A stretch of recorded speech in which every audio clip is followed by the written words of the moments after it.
Hello students, I hope you like my videos. If you like my videos please like share and subscribe. आज हम लोग class 12 NCERT solution matrix exercise 3.2 के question number 1 to question number 5 आपके साथ discuss करने जा रहे हैं। क्वेश्चन नंबर 1 देखते हैं स्टूडेंट। इस एक्सरसाइज में मेनली आपको ये सिखाया गया है कि दो मैट्रिक्स को प्लस कैसे किया जाता है, माइनस कैसे किया जाता है, मल्टीप्लाई कैसे किया जाता है।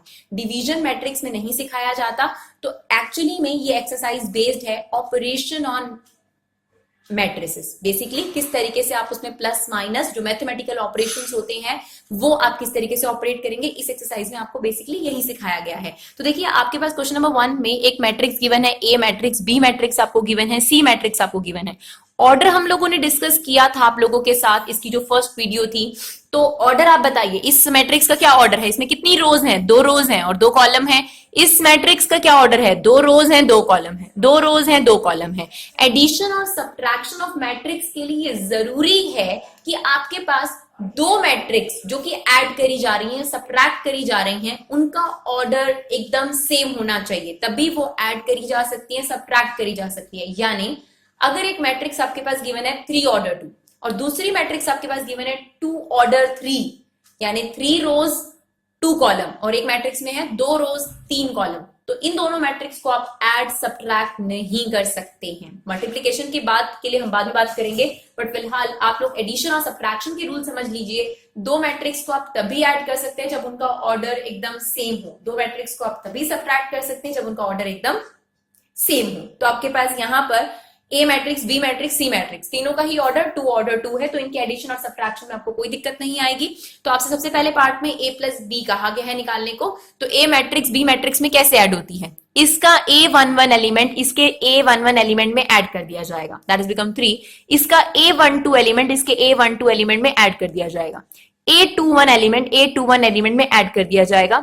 A22 एलिमेंट A22 एलिमेंट में ऐड कर दिया जाएगा, and this is your resultant matrix. उसका भी वही ऑर्डर है जो ऑर्डर मैट्रिक्स आप लोगों ने ए और बी का रखा था, 2 ऑर्डर 2। इसका मतलब आपको एक और बात पता चल गई एडिशन के बारे में कि अगर आपने दो मैट्रिक्स के बीच में एडिशन लगाया तो उसका ऑर्डर नहीं चेंज होता, वही वाली मैट्रिक्स ऑर्डर सेम ऑर्डर के साथ आपके पास आ जाती है। सिमिलरली आपको कैलकुलेट करना था ए माइनस बी, तो आपने ए मैट्रिक्स लिखा माइनस बी मैट्रिक्स, तो आपके पास A11 एलिमेंट A11 एलिमेंट में से माइनस हो जाएगा, A12 एलिमेंट A12 एलिमेंट में से माइनस हो जाएगा, 4 माइनस 3 माइनस करना है, और ये ऑलरेडी माइनस है तो minus minus plus, that is become 5, 2 minus 5 that is become minus 3। Now the next one, third part में आपसे कहा गया है 3a माइनस c। इसका मतलब एक मैट्रिक्स को पहले आपने एक स्केलर नंबर से मल्टीप्लाई करना है, दैट इज 3। पहले इस मैट्रिक्स को 3 से मल्टीप्लाई करना है। तो क्या रूल है, अगर आपने किसी भी नंबर को, स्केलर नंबर को एक मैट्रिक्स से मल्टीप्लाई करना है तो उस मैट्रिक्स के सभी एलिमेंट उस नंबर से मल्टीप्लाई हो जाएंगे। तो देखिए जब हम कैलकुलेट करेंगे 3a c as it is हम लोगों ने लिख दिया, तो इसका हर एलिमेंट 3 से मल्टीप्लाई हो जाएगा। Resultant become 6, 9, 12 and 6। माइनस आपके पास ये मैट्रिक्स दे रखी है। अब दो मैट्रिक्स सब्ट्रैक्ट करेंगे हम लोग, ऑर्डर एकदम सेम है इनका। 6 माइनस करना था और यहाँ ऑलरेडी माइनस है तो माइनस माइनस प्लस हो जाएगा। 12 minus 5 is 7, 9 minus 3 is 6 and 6 minus 4 is 2। I hope आप लोगों को ये क्लियर रहा हो। इसी में आपको a इंटू बी और b इंटू ए, यानी अब दो मैट्रिक्स मल्टीप्लाई कब करी जाती हैं, क्या रूल है मल्टीप्लीकेशन को, क्या सेम रूल है जैसा एडिशन और सब्ट्रैक्शन में है? नो, एडिशन और सब्ट्रैक्शन से डिफरेंट रूल है मल्टीप्लीकेशन का। दो मैट्रिक्स को अगर आप मल्टीप्लाई करते हैं तो आपने फॉर एग्जांपल पहले वाले मैट्रिक्स का ऑर्डर लिया a इंटू बी और दूसरी मैट्रिक्स का ऑर्डर है m इंटू एन। तो सबसे पहले तो आपको ये देखना पड़ता है कि मल्टीप्लिकेशन होगी भी या नहीं भी होगी। यानी अगर आपके पास डिफरेंट ऑर्डर की दो मैट्रिक्स हैं तो मल्टीप्लिकेशन पॉसिबल है, लेकिन एडिशन सब्ट्रैक्शन पॉसिबल नहीं होता। एडिशन सब्ट्रैक्शन कब पॉसिबल होता है, जब दोनों मैट्रिक्स के ऑर्डर एकदम सेम हो, यानी वहां एडिशन तभी पॉसिबल होता है जब a m के इक्वल होता और b n के इक्वल होता। लेकिन मल्टीप्लिकेशन में ऐसा नहीं है, अगर ऑर्डर सेम है तो मल्टीप्लिकेशन डेफिनेटली पॉसिबल है। मल्टीप्लिकेशन डिफरेंट ऑर्डर वाली मैट्रिक्स में भी पॉसिबल है। क्या देखना पड़ेगा आपको, आप सबसे पहले ऑर्डर बहुत मैटर करता है मैट्रिक्स में मल्टीप्लिकेशन में। अगर आपसे ए ऑर्डर a इंटू बी कहा गया तो आप a का पहले ऑर्डर लिखेंगे, b का बाद में। अब क्या जरूरी है, ये इसके अगर इक्वल होगा, यानी अगर b m के इक्वल होगा, यानी फर्स्ट मैट्रिक्स के कॉलम सेकेंड मैट्रिक्स के रोज से अगर मैच करते हैं तो वो दोनों मैट्रिक्स मल्टीप्लाई की जा सकती हैं, अदरवाइज नहीं की जा सकती। फिर से, फर्स्ट मैट्रिक्स की कॉलम सेकेंड मैट्रिक्स के रो के अगर इक्वल हैं तो दो मैट्रिक्स मल्टीप्लाई की जा सकती हैं, अदरवाइज नहीं की जा सकती। और जब आपने ये देख लिया कि B और M इक्वल हैं और आपने उन्हें मल्टीप्लाई करा, तो जो रिजल्टेंट मैट्रिक्स होगी उसका ऑर्डर क्या आएगा? उसका ऑर्डर होगा A into N। Is it okay? Next देखते हैं इस पर किस तरीके से क्वेश्चन होंगे हमारे। तो देखिए, इस क्वेश्चन में आपको कहा गया था A क्रॉस B निकालना है, यानी A इंटू B मैट्रिक्स निकालना था। फिलहाल यहाँ दिक्कत वाली कोई बात नहीं थी, क्योंकि देखिए जो आपकी A मैट्रिक्स है उसका ऑर्डर क्या है आपके पास? 2 इंटू 2, और जो आपके पास B मैट्रिक्स का उसका ऑर्डर भी 2 इंटू 2 है। तो आप देखिए जो इंट्रीम वैल्यूज हैं, जो अंदर की वैल्यूज है वो मैच कर रही हैं, इसका मतलब मल्टीप्लीकेशन पॉसिबल है। और जो रिजल्टेंट आपके पास आएगी मैट्रिक्स, वो किस ऑर्डर की होगी? 2 ऑर्डर 2 की होगी। तो देखिए मल्टीप्लीकेशन किस तरीके से देखते हैं, ध्यान से देखिएगा। फर्स्ट रो लेंगे आप, फर्स्ट रो पूरी लेंगे, पहली मैट्रिक्स की फर्स्ट रो लेंगे, first column multiply this one. कैसे मल्टीप्लाई? 2 into 1 plus 4 into -2। पहली रो पहला column, this is A1 element. Now that next one, इसी रो के साथ इसके जितने भी कॉलम होते हैं वो कंसीडर कर लिए जाते हैं। तो फर्स्ट रो को नहीं छोड़ना अभी, फर्स्ट रो सेकंड कॉलम। तो 2 3 6 एंड 4 5 20, ये आपके पास आ जाएगा। तो first row first column, first row second column, A1 2। Now the next one, second row पर आ जाइए। अब इसके एलिमेंट को इससे, ये एलिमेंट इससे। नाउ 3 1 3 प्लस 2 इंटू -4 कितना हो जाएगा आपके पास? -4। सिमिलरली आपके पास ये जो सेकंड रो है इसे सेकंड कॉलम से, दैट इज 3 3 9 एंड 5 2 10। आप सॉल्व करेंगे, आपको आंसर मिल जाएगा, दैट इज -6 26 -1 19। सिमिलरली आपसे कैलकुलेट कहा गया था कि BA कैलकुलेट कीजिए। अब B आप आगे लिखेंगे और A आप बाद में लिखेंगे, ताकि आपको ये अच्छे से क्लियर हो जाए कि देखिए ऑर्डर बदल देने से आंसर भी मैट्रिक्स का बदल जाता है। देखिए यहाँ पर A B जब आपने मल्टीप्लाई करा तो अलग आंसर है, B इंटू A मैट्रिक्स निकाला तो आपका अलग आंसर है, जबकि A और B वही थी, मैट्रिक्स चेंज नहीं करी गई थी। तो ऑर्डर चेंज करने से मल्टीप्लीकेशन में अगर आपने A इंटू B था B इंटू A कर दिया तो उससे भी बहुत फर्क पड़ जाएगा। तो देखिए पहले B मैट्रिक्स लिखी, फिर A मैट्रिक्स। कैसे मल्टीप्लीकेशन होगा? फर्स्ट रो फर्स्ट कॉलम, यानी 1 इंटू 2 प्लस 3 इंटू 3, ये आपका पहला एलिमेंट। Then this one 1 into 4 plus 3 into 6, that is this one. Similarly second row पर आ जाइए, तो आप आंसर की भी सेकंड रो पर आ जाएंगे। सेकंड रो पर आ जाइए, this one -2 2 4 5 3 15। Similarly this one -8 plus 10 and you get the answer. और अब देखिए AB into B, AB not equal to B into A। ठीक है, नाउ क्वेश्चन नंबर 2 देखते हैं। क्वेश्चन नंबर 2 में आपको कहता है कंप्यूट द फॉलोइंग। आपको दो मैट्रिक्स गिवन है, उसके बीच में प्लस का साइन लगा हुआ है, यानी हमने इन दोनों मैट्रिक्स को प्लस करना है। तो क्या ये दो मैट्रिक्स प्लस की जा सकती हैं? बिल्कुल, क्योंकि इनका ऑर्डर क्या है? सेम। तो देखिए जो फर्स्ट एलिमेंट है A11 एलिमेंट है वो A11 एलिमेंट में ऐड हो गया 2A, A12 element A12 element add हो गया 2B, that is same. A21 element A21 में ऐड हो गया 0, A plus A is 2A। Similarly आपको दूसरी मैट्रिक्स गिवन है, इसे ऐड कर दीजिए, A² plus B² plus 2AB। हम लोगों ने डायरेक्ट लिखा है, that is basically A plus B का whole square. B² plus C² plus 2BC, that is become B plus C का whole square. A² plus C² minus 2AC, that is A minus C का whole square. And A² plus B² minus 2AB is basically A minus B का whole square. I hope आप लोगों को addition clear हुआ हो, थोड़ा सा multiplication भी क्लियर हुआ हो। देखिए फोर्थ पार्ट में भी आपको एडिशन करने को कहा है, तो ऑर्डर सेम है तो एडिशन बिल्कुल पॉसिबल है। cos square x plus sin square x is 1 because cos square theta plus sin square theta is 1. Similarly sin square theta plus cos square theta is 1। और ये आपके पास एक मैट्रिक्स आ गई है जिसे आप 1 1 1 1 के तौर पर रीड कर सकते हैं। इसका ऑर्डर वही है जो आपके पास एडिशन से पहले मैट्रिक्स का था। Now question number 3, compute the following. तो आपके पास यहाँ बीच में कोई साइन नहीं है, इसका मतलब ये दोनों मैट्रिक्स आपने मल्टीप्लाई करनी है। तो मल्टीप्लाई करने के लिए ध्यान से देखना क्या जरूरी होता है। तो देखिए फिलहाल अभी आपको कोई टेंशन नहीं है, क्योंकि ये मैट्रिक्स भी 2 ऑर्डर 2 की है और ये मैट्रिक्स भी 2 ऑर्डर 2 की है। तो अभी हमें ये वाली कंडीशन ध्यान में रखने की कोई जरूरत नहीं है, आगे देखेंगे ऐसा पार्ट जरूर आएगा। तो फिलहाल यहाँ मल्टीप्लीकेशन पॉसिबल डेफिनेटली है। तो कैसे मल्टीप्लाई होता है? First row and first column, A into A square, B into B square, और उनके बीच में क्या आ जाएगा आपके पास? Plus, that is become A square plus B square. Now this into this, that is A into minus B plus B into A, that is AB minus AB plus BA. Similarly second रो, तो आप answer की भी second row में आ जाएंगे. Second row first column minus B into A minus AB plus AB, right? Similarly second row second column, that is your answer. तो आपके पास ये मैट्रिक्स आ गई है a square plus b square 0 0 a square plus b square. Now second part में आपको ज्यादा अच्छे से क्लियर होगा मल्टीप्लीकेशन के रूल्स. तो देखिए अब के दोनों मैट्रिक्स के जो ऑर्डर हैं वो इक्वल नहीं है, तो देखिए मल्टीप्लीकेशन पॉसिबल है या नहीं है.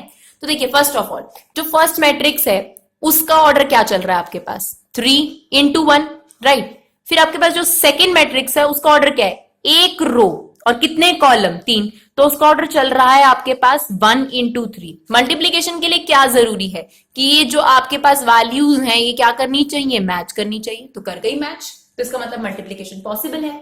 और मल्टीप्लाई करने के बाद जो मैट्रिक्स आएगी उसका ऑर्डर क्या होगा, 3 ऑर्डर 3, राइट. तो इसे ध्यान रखिएगा. देखिए हम लोग क्या करते हैं, हम लोग इसका फर्स्ट रो लेते हैं. तो ये फर्स्ट रो लिया और इसके हर कॉलम से मल्टीप्लाई करते हैं. तो फर्स्ट रो फर्स्ट कॉलम, तो 1 into 2, ये आंसर कितना आ गया आपके पास 2. First row second column 1 into 3 is 3. First row third column, ये आंसर आ गया आपके पास 4. जैसे ही आप सेकेंड रो पे गए तो आप यहां पर भी आंसर की सेकेंड रो पर आ जाएंगे. Second row first column a to 1, second row second column 2 into 3 6, this into this, that is 8. Now third row में जैसे ही आ गया आप थर्ड रो पर आ जाइए. 3 into 2, 3 into 3, 3 into 4, you get 3 order 3 matrix, जो हम लोग पहले एग्जामिन कर चुके थे कि आपके पास 3 ऑर्डर 3 की ही मैट्रिक्स आनी चाहिए. नाउ द नेक्स्ट वन, इसी का आपके पास और पार्ट है मल्टीप्लीकेशन के. मल्टीप्लीकेशन की आप थोड़ी अच्छी प्रैक्टिस करेंगे मैट्रिक्स में, क्योंकि मल्टीप्लीकेशन स्ट्रांग होना जरूरी है. एडिशन और सब्ट्रैक्शन में कोई ज्यादा दिक्कत नहीं महसूस होती. देखिए फिर से आपने मल्टीप्लीकेशन करना है, तो देखिए यहां पर इस मैट्रिक्स का ऑर्डर क्या है, 2 ऑर्डर 2, जो फर्स्ट मैट्रिक्स है आपके पास, और जो सेकंड मैट्रिक्स है उसका ऑर्डर है 2 into 3. तो देखिए यह वैल्यूज आपकी जो अंदर की वैल्यूज है वो मैच कर रही है. इसका मतलब मल्टीप्लीकेशन डेफिनेटली पॉसिबल है. और मल्टीप्लाई होने के बाद जो मैट्रिक्स आएगी उसका ऑर्डर क्या होगा, 2 ऑर्डर 3, यानी उस मैट्रिक्स में 2 रोज होंगी और 3 कॉलम होंगे. तो हम सबसे पहले मल्टीप्लीकेशन के लिए क्या करते हैं, हम फर्स्ट मैट्रिक्स का हमेशा क्या लेते हैं, रो, और इसके जितने भी कॉलम होते हैं उससे मल्टीप्लाई कर लेते हैं. तो first row first column, first row second column, first row third column कर दीजिए. फर्स्ट रो 1 1 जा 1 -4, राइट. इसको इससे मल्टीप्लाई कर दीजिए. 1 into 2 plus -2 into 3. Now this into this, 1 into 3 plus -2 into 1. Similarly आपकी फर्स्ट रो कंप्लीट हो गई. फिर आप सेकेंड रो पर आ जाइए. Second row first column, second row second column, 2 1 जा 2 प्लस 6, राइट. सिमिलरली 2 2 जा 4 प्लस 3 3 जा 9. इस तरीके से आपकी ये कैलकुलेशन सॉल्व हो जाएगी. नाउ द नेक्स्ट वन, अब आप देखेंगे तो यहां पर जो फर्स्ट मैट्रिक्स है उसका ऑर्डर है 3 ऑर्डर 3, जो नेक्स्ट मैट्रिक्स है उसका ऑर्डर भी 3 ऑर्डर 3 है. तो ये वैल्यूज मैच कर रही हैं, तो मल्टीप्लीकेशन पॉसिबल है. मल्टीप्लाई होकर कौन से ऑर्डर में मैट्रिक्स आएगी, 3 ऑर्डर 3 में. तो देखिए मल्टीप्लीकेशन स्टार्ट करें. कैसे करेंगे मल्टीप्लीकेशन, इसकी फर्स्ट रो को इसके हर कॉलम से मल्टीप्लाई करना है. तो first row and this 2 into 1 plus 3 into 0 plus 4 into 3 12. First row first column complete. Now the first row second column, तो आप भी सेकेंड कॉलम में आ गए. इसको इससे 2 into -3 -6, 3 into 2 6, 4 into 0 0. First row third column, 2 5 जा 10, 3 4 जा 12, 4 5 जा 20. जिस तरीके से आपने फर्स्ट रो को कंप्लीट करा, सेकेंड रो को इसके साथ, सेकेंड रो को इसके साथ, सेकेंड रो को इसके साथ, सिमिलरली थर्ड रो के साथ आप करेंगे and you get the answer. I hope आप लोगों को मल्टीप्लीकेशन क्लियर रहा हो. अब देखिए क्वेश्चन नंबर 4 में क्या कहता है, ए बी सी 3 मैट्रिक्स आपको दी गई हैं और आपसे कहता है compute a plus B and a minus b minus C, then also verify a plus with in bracket b minus C equal है a plus B minus C के. तो आपको ये वेरीफाई करना है. तो पहले हम लोग a प्लस बी और b माइनस सी कैलकुलेट कर लेते हैं. तो ये दोनों मैट्रिक्स एडिशन और सब्ट्रैक्शन के लिए पॉसिबल है, तीनों बिल्कुल पॉसिबल है, क्योंकि तीनों का ही ऑर्डर 3 ऑर्डर 3 है, यानी 3 रोज एंड 3 कॉलम. तो सबसे पहले हम लोगों ने a प्लस बी मैट्रिक्स कर लिया. तो प्लस बहुत आसान होता है. फर्स्ट a11 जो है a11 में ऐड हो जाएगा, a12 जो है a12 में ऐड हो जाएगा, और a13 जो है a13 में ऐड हो जाएगा. तो आप ऐड कर लीजिए. 1 + 3 4, 2 - 1 1 हो गया आपके पास, -3 और 2 -1 हो गया. सिमिलरली आपके पास a प्लस बी आ गया. Now b minus C, b matrix, here is c matrix. 3 - 4 -1 -1 और -1 कितना हो गया आपके पास, -2. 2 और -1 कितना हो गया, एक और तरीका आप सब्ट्रैक्शन के लिए कर सकते हैं, अगर आप डायरेक्ट सब्ट्रैक्ट कर रहे हैं आपको कोई दिक्कत नहीं है तो ओके। एक और तरीका आप कर सकते हैं, अगर यहाँ माइनस आए तो आप इसको यहां प्लस कर दीजिए और अंदर के सभी साइन आप चेंज कर दीजिए। चेंज करने हैं आपने, प्लस को माइनस और माइनस को प्लस, इससे आपको आसानी रहेगी। अब देखिए 4 0 का तो कोई साइन होता नहीं, 4 2 minus 1 is 1, minus 1 minus 1 minus 2, 2 और माइनस 3 आपके पास कितना आ जाएगा माइनस 1, 0 और प्लस 2। तो आपको इसे सॉल्व करने में आसानी रहेगी। आपको जैसे अच्छा लगे आप ऐसे सॉल्व कीजिए, कोई दिक्कत वाली बात नहीं है ना। अब आपको कुछ वेरीफाई करने को कहा गया था, तो हम लोगों ने लेफ्ट हैंड साइड ली, तो लेफ्ट हैंड साइड में आपको क्या कहा गया था, ए प्लस बी माइनस सी। तो आप बी माइनस सी ऑलरेडी कैलकुलेट कर चुके हैं और ए मैट्रिक्स आपके पास थी, इन दोनों में एडिशन लगा दीजिए। तो 1 और माइनस 1 कितना हो गया आपके पास 0, 2 और माइनस 2 0, माइनस 3 और 0 आपके पास माइनस 3 आ गया। सिमिलरली आप सेकेंड रो को प्लस कर देंगे थर्ड रो को, तो ये आपकी लेफ्ट हैंड साइड आ गई। अब आपसे राइट हैंड साइड में क्या कहा गया था, ए प्लस बी में से सी जो मैट्रिक्स है उसे माइनस कर दीजिए। तो आप देखिए ए प्लस बी आप ऑलरेडी निकाल चुके थे, सी मैट्रिक्स लिख दीजिए और इसे सब्ट्रैक्ट कर दीजिए, 4 माइनस 4 0, 1 माइनस 1, तो ये मैट्रिक्स आपके पास आ गई। तो आप देखिए जो लेफ्ट हैंड साइड है वो राइट हैंड साइड से मैच कर रही है। इसका मतलब आपसे जो वेरिफिकेशन मांगी गई थी वो वेरीफाई हो चुका है कि वो दोनों वैल्यूज इक्वल है ना। क्वेश्चन नंबर 5, आपको एक ए मैट्रिक्स गिवन है और एक बी मैट्रिक्स गिवन है और आपको कंप्यूट करने को कहा गया है 3a माइनस 5b। सबसे पहले आपको क्या करना पड़ेगा, आपको 3a यानी ए मैट्रिक्स को एक स्केलर नंबर से मल्टीप्लाई करना है। और आपको क्या बताया गया है स्केलर नंबर से मल्टीप्लाई करने के लिए कि 3 हर एलिमेंट से इंटू हो जाएगा मैट्रिक्स के। तो फर्स्ट ऑफ ऑल हम लोगों ने 3a कैलकुलेट कर लिया, आप साथ में भी कैलकुलेट कर सकते हैं, कोई ऐसे अलग अलग करने की कोई जरूरत नहीं है। तो 3a मींस आप इन मैट्रिक्स के हर एलिमेंट को 3 से मल्टीप्लाई कर दीजिए। अगर आप इसे 3 से मल्टीप्लाई करेंगे तो ये क्या हो जाएगा 2, दैट इज बिकम 3, ये रह जाएगा 5। सिमिलरली 1 2 4 रह जाएगा आपके पास 7, ये आपका 6 हो जाएगा और ये आपके पास 2 रह जाएगा। इस मैट्रिक्स के हर एलिमेंट को आपने किससे मल्टीप्लाई करना है 5 से, तो ये क्या हो जाएगा 2 3 5 और ये कितना हो गया 1 2 4 और ये 7 6 और 2। फिर आपने इस मैट्रिक्स को इस मैट्रिक्स में सब्ट्रैक्ट करना है, 2 माइनस 2 0, 1 माइनस 1, एकदम सेम मैट्रिक्स है। तो आपके पास एक जीरो मैट्रिक्स आपके पास आ जाएगी 3 ऑर्डर 3 की, जो कि आपसे मांगा गया था। I hope it's clear. You can join us on Facebook also.